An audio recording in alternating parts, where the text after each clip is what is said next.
Hawthorn is one of those plants that I feel like everyone should build a relationship with, especially in this time that we're in. She's such a beautiful plant, a beautiful ally, but she demands respect, and this is what I love about Hawthorn so much. Hello and welcome to the Herbs with Rosalee podcast, a show exploring how herbs heal as medicine, as food, and through nature connection. I'm your host, Rosalee de la Forêt. I created this YouTube channel to share trusted herbal wisdom so that you can get the best results when relying on herbs for your health. I love offering up practical knowledge to help you dive deeper into the world of medicinal plants and seasonal living. Each episode of the Herbs with Rosalee podcast is shared on YouTube as well as your favorite podcast app. Transcripts and recipes for each episode can be found at herbswithrosaleepodcast.com or through the link in the video description. Also in the video description, you'll find other helpful resources. For example, to get my best herbal tips, as well as fun bonuses, be sure to sign up for my weekly herbal newsletter. Okay, grab your cup of tea and let's dive in. While I was interviewing Tatiana Eaves, I had to suppress the urge to stand up and clap many times throughout our conversation. I so loved all that she had to share, not just about Hawthorn, but also about reciprocity, relationship, and connections to the plants. For those of you who don't know her, Tatiana is a medicine woman, an ecologist, herbalist, wildcrafter, and spiritual guide, among many other things. She has spent her life seeking to deepen her understanding of the interconnected nature of life, learning and finding the threads of connection between various ways of knowing. She believes in sharing her knowledge and wisdom of the forest to bring us all back into the remembrance of our personal power to enact change in our lives, our communities, and beyond. Her goals are in bringing forth an environmentally sustainable, spiritually fulfilling, socially just human presence on this planet by working collaboratively with others to strengthen our connection with ourselves, Mother Earth, and each other. You can visit Tatiana on Instagram at a.virosa, V-I-R-O-S-A. Oh my gosh, Tatiana, that is such a beautiful bio. Welcome to the show. Thank you so much. I'm so honored to be here. Oh, likewise. I'm really looking forward to meet you in this space and hear more about your journey and more about Hawthorn too. And yeah, that bio really, I've read the bio like 10 times now and to my own self, it's so beautiful. And you have such an interesting way that the plants have called you in to work with them. And so I'd love to hear more about that. Yeah. So I think it just starts when I was a kid, right? So I've always been such a sensitive person, just taking refuge in the quiet slowness of Mother Earth and all of her creatures. And I was definitely that kid who at the party hung out with the pets more than people. And so yeah, I was called from a really young age to just spend time communing with nature, learning the stories of the plants, spending that quality time to get to know them.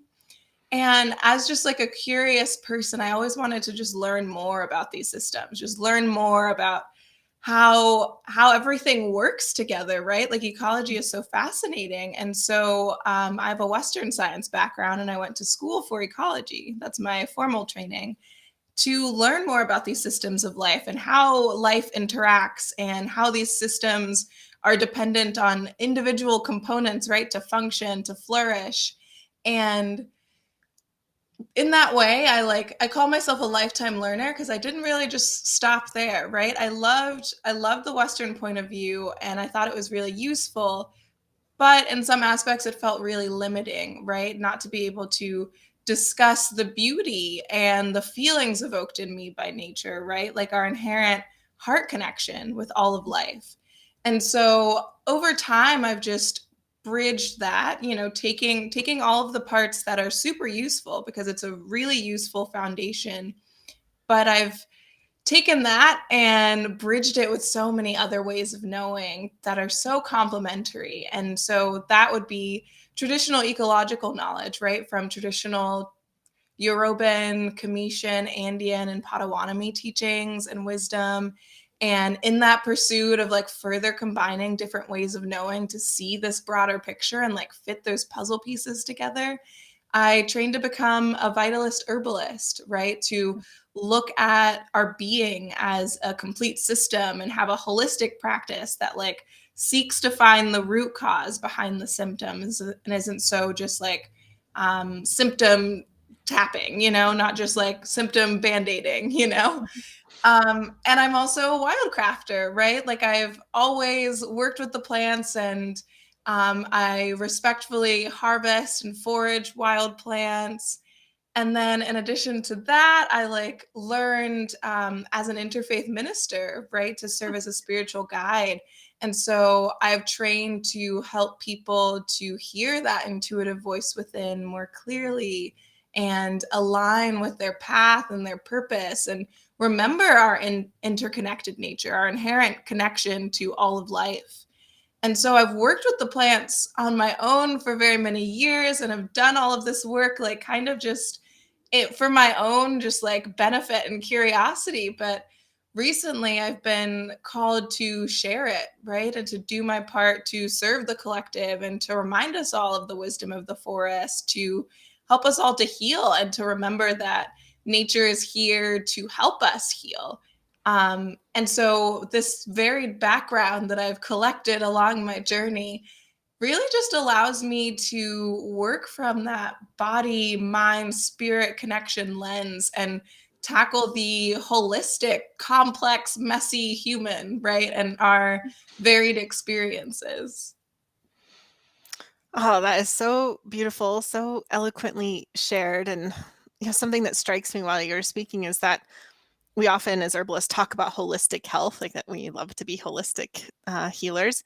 And your path is like just struck me as like very holistic of just looking at it from all of these different angles and pulling different themes and teachings in. It's just really beautiful. Part of me is also thinking like, I just want to be you when I grow up. So that's just, yeah, all of those aspects are, it's, very similar to my own foundation of from the wild crafting to the ecological Mm. awareness to indigenous knowledge and the beauty that we find there and wisdom.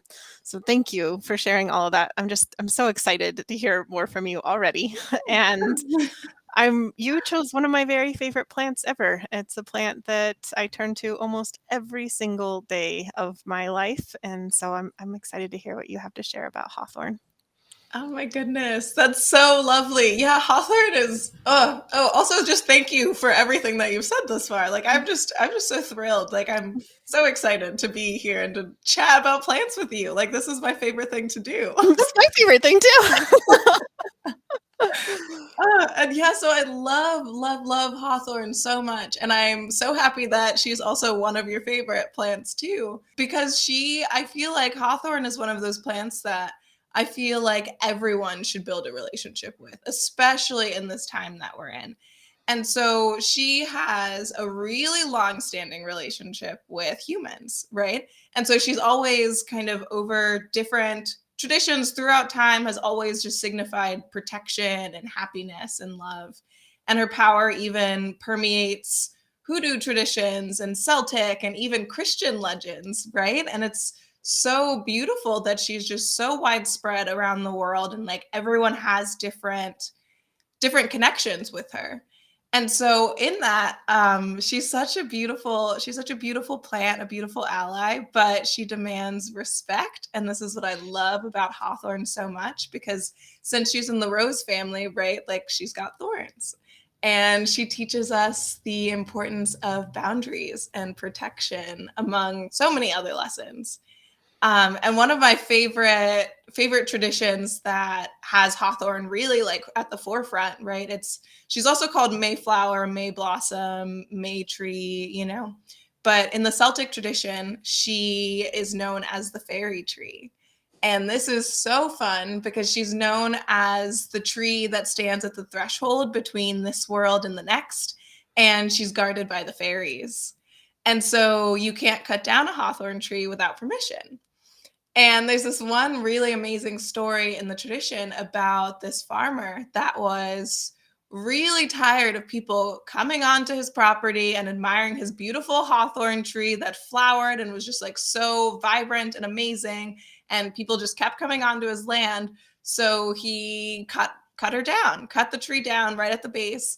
And then immediately after, the story goes that he suffered a broken leg. And then shortly after that, a broken arm. And then his whole entire farm burned down. So it's just like absolute extremes. And so all of that to kind of set the stage for Hawthorn as like this like incredibly loving energy, but like demands a lot of respect. And so on a physical level, like she works to increase the vitality of our hearts, you know, improve the way our hearts utilize oxygen to tonify and strengthen the heart muscle and help modulate blood pressure. But she also is used to heal, open, and protect our energetic heart. So, as I mentioned a bit earlier, that she's like a really good ally for people who need help setting boundaries, right? Because she's really good at setting boundaries.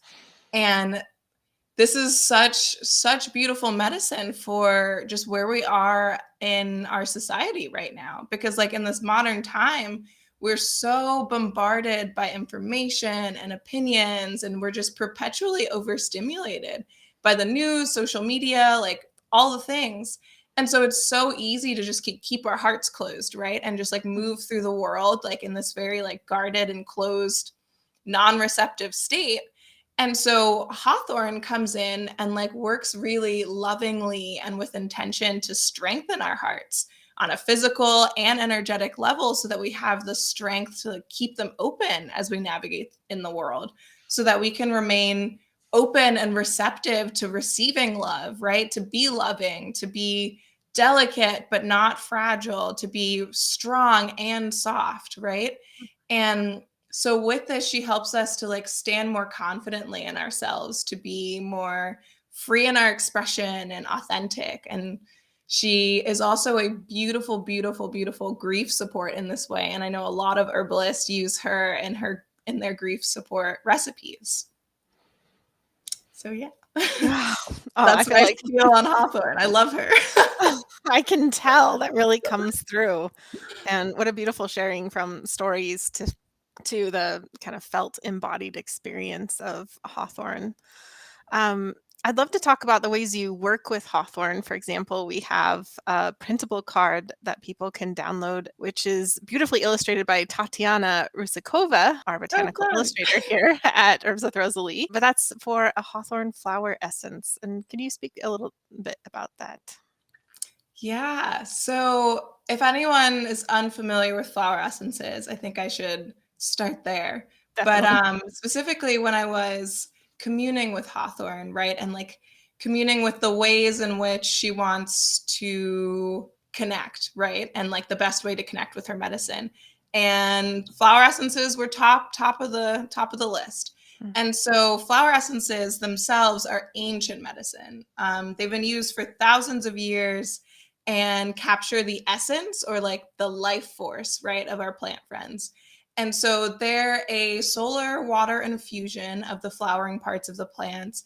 It's a really ritualistic process. It's supposed to be very like light and playful. And like I always say, like, don't be very serious in this process. Like this is supposed to be fun. It's supposed to like invoke like magic and childlike curiosity, you know? And so what flower essences do is that they work on that energetic level to kind of provide that restructuring on the levels of your personality. So they work to help you with limiting like mental thought patterns, right? Like hard emotions, to process through those, and habits to like recognize and shine light on habits that you might not realize that you have. So they can be really powerful catalysts for healing emotionally. They really help to like loosen up all of the like tight, knotted pieces inside us that we kind of hide sometimes. That's as you're speaking, I'm thinking of like the many beautiful gifts that you shared about Hawthorn, helping to stand up straighter, to speak our heart, for boundaries, and then hearing about flower essences. I'm just having this sense of Like, yes, you can go to the store and buy some capsules of a Hawthorn product and you can throw those back with some water. And there's certainly benefits within that. Absolutely. We have flavonoids in the Hawthorn. I mean, that it could be really beneficial. But this is a different type of medicine. This is intentional medicine. This is healing medicine. And like you said, just kind of opening us up for the healing process. And I love also, I always love the process of us interacting with the plant Yeah. and making that medicine ourselves. Because again, I'm not a purist. I buy medicines. I'll buy Hawthorn capsules even for that matter. But Yeah. there's still a very different quality to recognize in between when we have our when our activities, our energies, and our literal hands working with the medicine. So that's Yeah. a really beautiful way to work with Hawthorn for all of these ways that you've shared. Yeah, it's such an energetic exchange, right? Because when you're Yeah. making the medicine, you set your intention, right? Not only are you working with the plant and asking permission and like working with the energies of our plant friends, but then you're going in and you're putting your own energy into that medicine, right? And your own intentions for what you'd like to receive. And so it's such a personal process. And it becomes really gratifying in that way too. Mm. As interesting as you were speaking to, I kept thinking of all these times I've seen Hawthorn. Like it was like the presence of Hawthorn was reminding me, like seeing Hawthorn on this kind of plain on a mesa in southern France, or seeing Hawthorn in Scotland, or here we have our native hawthorns, the black hawthorns, which are my favorites, and visiting them by the rivers. But there's such a presence, as you were mentioning earlier, about Hawthorn that does kind of just elicit that reciprocal relationship and interaction as well. Yeah. It's also a little like another fun fact, just because since she permeates so many like religious and spiritual traditions, um, also people are afraid to cut her down. So not only will like Hawthorn grow in like very wild places just because she's like very strong and she's like, oh, I just want to grow here. But like people are very hesitant to cut her down. So in like really old landscapes, right? Like there will be like hawthorn trees in seemingly very strange places just because they've been left alone for so long. Mm. And they can grow to be so big and beautiful, and just that Mhm. hard wood of the hawthorn really allows for that as well. I'm curious, I'm just had like a practical question I know a lot of people will have is, so what hawthorns can they work with? Are all hawthorns the same? Yeah, so I would love your perspective on this too. So I think that like there are over like 200 species of hawthorn, right? And so I've seen that their medicine is all very similar. So I think especially in creating a flower essence, I would definitely go with your local hawthorn just because that's a connection to where you are, the land, like where you're physically like putting your feet and like setting your intentions. And so I think that there's a stronger connection there, but I don't think that from my perspective, I don't think that it matters too much. Yeah, that's also my perspective. I generally like to use plants that aren't hybrids, but the thing about Yes. hawthorn is that it is hard. If people move into a house and there was already a hawthorn there at the house, um, just as an example, or there's a hawthorn in a tree or in a park or whatever, it's hard to sometimes know because they can hybridize easily, even between, out in the wild. And so it's difficult sometimes to know exactly what hawthorn you might have. And I am not somebody who really enjoys keying out plants to the very particular. So it often does come down to that relationship and working with a plant for a while and then seeing, how that makes us feel and just the vibe we get from the plant literally from working Yeah. with them. And I always recommend following our plants through the seasons, right? And like having that sort of relationship and connection because then you really get to honor them in a new way and like learn a lot about what they look like right through the various seasons because trees are very hard to identify in the winter, right? And so if you already know where your hawthorns are, then you can connect with them at any time. That's a really great thing to bring up. And Hawthorn is so much fun to follow through the seasons because we have this brilliant display of flowers in the springtime, and then when all of those luscious fruits, depending on the species, of course. Our black hawthorns Mhm. don't have a ton of fruit on them, and they do wither up pretty well. And then, of course, there's so many animals that love to eat them. The occasional red hawthorns that we'll find around here, those will just be dripping in red fruits that often last a significant way into the winter. So there's, yeah, and even after the leaves have fallen, after the fruit is gone, it's so much fun to spend time with hawthorn and those spines and the thorns. Mhm. They're just Yeah, because then you can see them more clearly. Mhm. Yeah. Are there other ways that you like to work with hawthorn, or is it primarily through flower essences?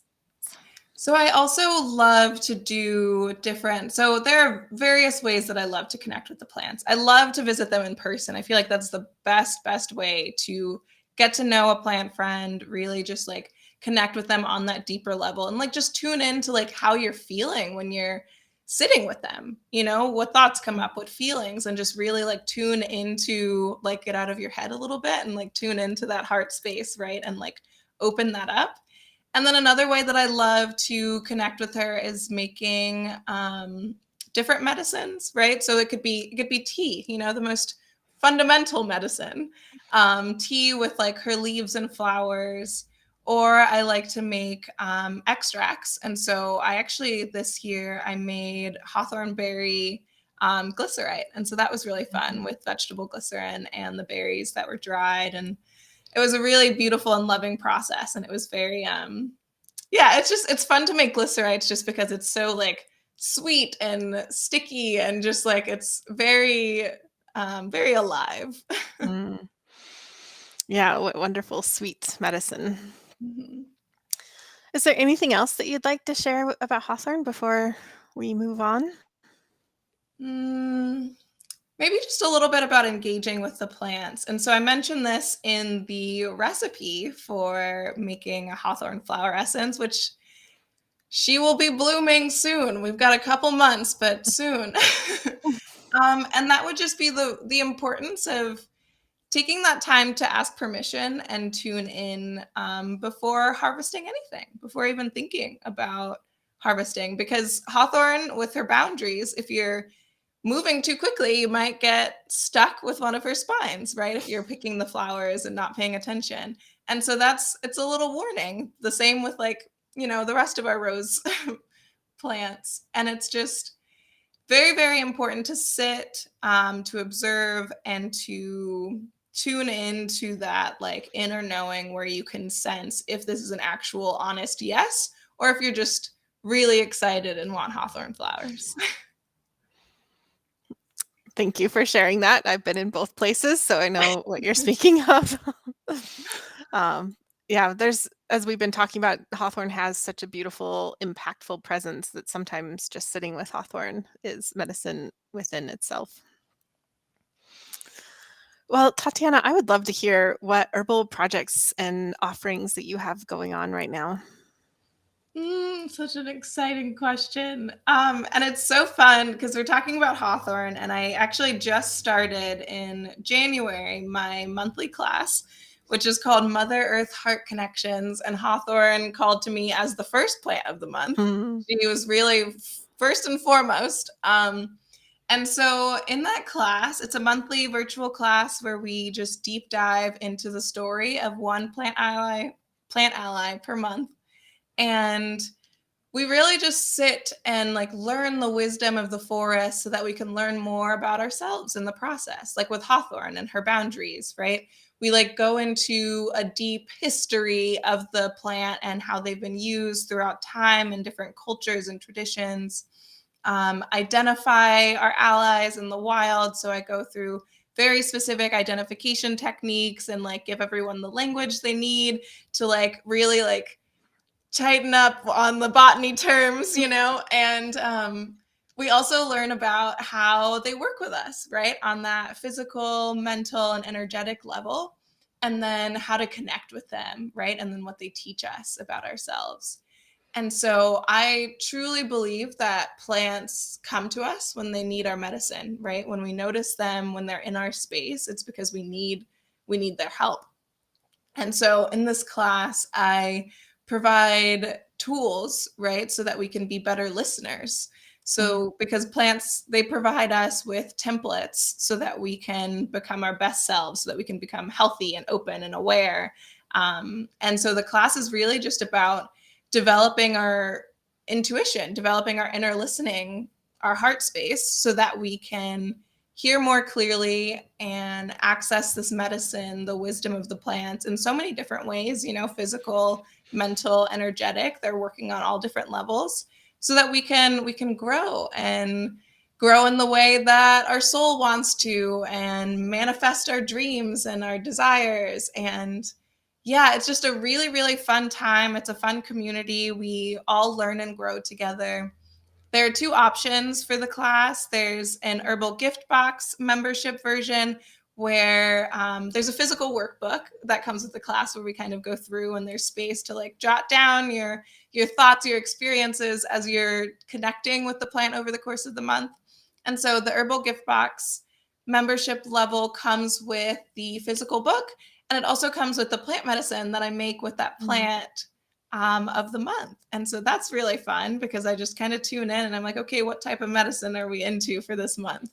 And then, so then it's sent on early in the month. And then there's a digital membership too, which is just the digital workbook. And then we have a live class once a month, usually on the third Saturday at noon. And so, yeah. And this is something you mentioned, it started in January, but people can join any month that they want. Yeah. Is that how it works? Oh, wonderful. Yeah, you can join at any time. Each month there's a different plant.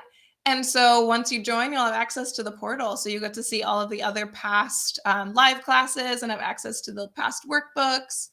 I just say that if you're joining, I would join midway through the month so that you can make sure to get your plant things shipped to you. But anyone can join at any time. Yeah. Oh, that's such a beautiful offering, Tatiana. Oh, thank you. I'm really excited about it. Yeah, I can tell. And that's just, I love that there's different ways to join in and that it also includes the physical connection with the plant medicine you make. Well, before I let you go, I would love to ask you the question I'm asking everybody in season 8. And that question is, what is your most important mistake? I feel like it's related to something that we like touched on a little bit earlier about the eagerness, right? Like the excitement. And so I feel like right now we're in like a really exciting time because so many people are becoming interested in plants and connecting and foraging, right? And identifying plants and like plants as medicine. And it's so, so beautiful. And it makes me so excited. But oftentimes I'm like, oh, wait, slow down. Because it can become such an issue of like sustainability, right? And respect. And so I definitely fell into this, like when, like in my early days, right? Just being so excited and saying like, oh, I know this plant and I know this plant and like, oh, let's like take some, right? And like taking one more than you need and more than you can process and use before the plant becomes unusable. Like that's super, super important. And like two, even before that, like not respecting the personhood of the plants, right? And like not asking that permission beforehand and not learning their names and their story beforehand. And yeah, it's just so in my teachings, I really prioritize sacred reciprocity, right? Like mindful wildcrafting. And so sacred reciprocity, the concept is, right, like giving and receiving in equal measure, right? So it's about respect and asking permission first, and then knowing enough. It's just like you wouldn't walk into someone's house and like take all of their sugar, you don't know them. And so you like learn about the person, you like become their friend, and then you come in and you ask them for sugar, and then they give it to you, and then you say thank you and you give gratitude back. And so it's the same type of exchange, right? And so sacred reciprocity is all about just like that respect and like remembering the personhood and making sure that you're not just taking, that you're also giving, and being respectful too of like the other creatures that might rely on that plant as well. And so not only are there like other people that are like really excited about foraging and implementing their knowledge, so like being careful with like how much you're taking because other people might come into the same place and take it, but also just like all the wild animals, right? Like sometimes that's like a very fundamental food source for a very specific species. And so just like doing the research, knowing if the plant is um like threatened or just like in low supply in that like area. Making sure I always like to do the 10% rule. I know some people have higher rules than that, but I think especially if you live in a more densely populated area, 10% of all the plant that you see like is that's what you're allowed to take. And don't take any more than that as like a respectful rule. Yeah. So that's mainly it. I've fallen into this trap, so I don't want anyone to feel bad. But it's just, nice to remember and to slow down a little bit. We live in such a fast culture. That is such an important sharing. I too have fallen into this trap. When I first started learning about herbs, there wasn't that many books out there. Mm-hmm. 2 decades ago, like there really wasn't. And a lot of the books I turned to, there was a lot of like wild foraging books. And Mm-hmm. a lot of those books, especially, 2 decades ago, the focus was really on like free food. And, Yeah. like, look at this abundance, which is a kind of a cool thing, like to feel the earth's bounty and to accept that and just have a mind shift of like from, instead of thinking just about grocery stores or even farmers to be able to, as we've been talking about, to go out there with your own 2 hands. Luckily, one Mm-hmm. of my teachers early on was very focused on reciprocity and that relationship and not about just take, take, take. So I'm glad that was redirected early on. And I can just see that is really infused through not just your offerings, but just your entire way of being. Yeah, thank you. And yeah, I just oh goodness, I was going to say something and forgot. Oh yeah. So I always love to talk about wild foods in the sense of it's lovely to just add on to what you're currently eating, especially when it Mm. comes to like some of our really like mild, super nutritious herbs, right? Just like if you have spaghetti, just like put them on top, like just add it to what you're already doing and like your current diet and don't try to make like a whole thing around it. Especially early on, because that can be really hard and then you don't use all of it and then, you fall into different And you traps. learn what you like and what you don't like, because Yeah. it's like, just because you can forage it doesn't always mean that you want to. Yeah, exactly. Well, thank you so much, Tatiana, for sharing about Hawthorn, for sharing so much wisdom and your beautiful spirit with us. It's just been such a pleasure to be in conversation with you. Oh, thank you so much. I truly appreciate being able to share the space with you and to talk about Hawthorn. And yeah, thank you for having me. It's been a pleasure. Thanks for being here. Don't forget to head over to the show notes at herbswithrosaleepodcast.com to download your beautifully illustrated recipe card and get a transcript of the show. There, you'll also be able to sign up for my weekly newsletter, which is the best way to stay in touch with me. On the show notes page, you'll also find convenient links for many places that you can find Tatiana. You can also visit Tatiana directly at Instagram at a.virosa.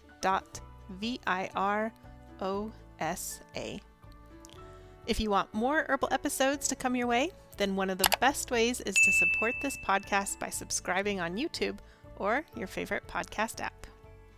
I deeply believe that this world needs more herbalists and plant-centered folks, and I'm so glad that you're here as part of this herbal community. Also, a big round of thanks to the people all over the world who make this podcast happen week to week. Nicole Paul is the project manager who oversees the whole operation, from guest outreach to writing show notes to actually uploading each episode and so many other things I don't even know. She really holds this whole thing together. Francesca is our fabulous video and audio editor. She not only makes listening more pleasant, she also adds beauty to the YouTube videos with plant images and video overlays. Tatiana Rusakova is the botanical illustrator who creates gorgeous plant and recipe illustrations for us. I love them. I know that you do too. Christy edits the recipe cards, and then Jenny creates them as well as the thumbnail images for YouTube. Michelle is the tech wizard behind the scenes, and Karen is our student services coordinator and customer support. For those of you who like to read along, Jennifer is who creates the transcripts each week. Xavier, my handsome French husband, is the cameraman and website IT guy. It takes an herbal village to make it all happen, including you. Thank you so much for your support through your comments, your reviews, your ratings. I read every review that comes in because they're like a little herbal love letter that brightens my day, like this one. I absolutely love Rosalee's teaching style and ability to make herbalism less intimidating and overwhelming. In fact, she makes it so inviting that you immediately want to run into your yard to discover all the nutritional treasures at your disposal. As an aromatherapist, I appreciate this insight into the beauty and healing potential for the whole plant. Do you love this podcast? If you leave a review for me on Apple Podcasts, I may be reading your herbal love letter on the show next. Okay, you've lasted to the very end of the show, which means you get a gold star and this herbal tidbit. Have you ever smelled hawthorn flowers? People describe the smell in interesting ways, from death to sex. They definitely aren't the sweet perfume of lilacs or roses, but they do have a pungency to them that really attracts many different pollinators, including bees, flies, beetles, and butterflies. I especially love pink hawthorn flowers because pink is obviously the best color, and even the white flowers have a bit of pink to them. I was taught to harvest hawthorn flowers when the anthers still have the pink bloom to them.